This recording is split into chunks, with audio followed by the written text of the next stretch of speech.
யான்சின் அப்படிங்கிற ஒரு பெண் வந்து கோயம்பேட்டில் வந்து ஒரு காரை ஏற்றி கொலை பண்ணியிருக்காங்க.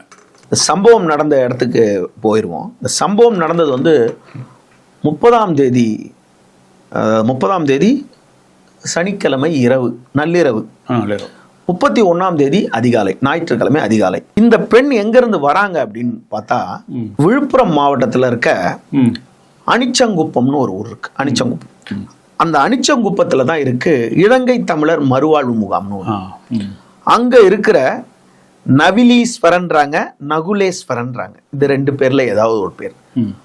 அவருக்கு மனைவி மேரி ஸ்டெல்லா அப்படின்ட்டு. இவர்களுக்கு 2 மகள்கள் இருக்காங்க.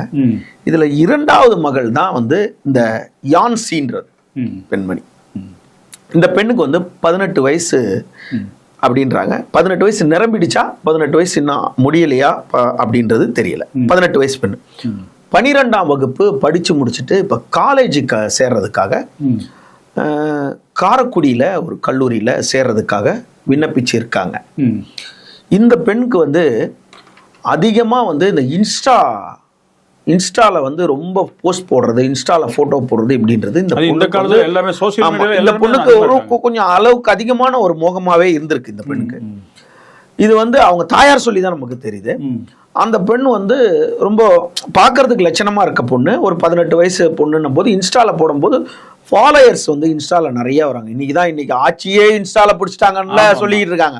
அப்படின்னும் போது இன்ஸ்டால அவங்க தாயார் என்ன சொல்றாங்க இப்படின்னா, என் பொண்ணு பாக்குறதுக்கு 16 கண்ணு வேணும், என் பொண்ணு வந்து அவ்வளவு அழகா இருக்கும், என் பொண்ணு ஒரு செலிபிரிட்டி மாதிரி எல்லாரும் சொல்லுவாங்க, அவ்வளவு போட்டாஸ் என் பொண்ணு போட்டா அவ்வளவு பேர் பார்ப்பாங்க அப்படின்னு அந்த தாய் வந்து அந்த பொண்ணை வந்து குழந்தை இறந்து போன பெண்ணை வர்ணிக்கிறது நம்மளுக்கு ரொம்ப வருத்தமா இருக்கு. அதை இப்படி இறந்துட்டாங்களேன்ட்டு.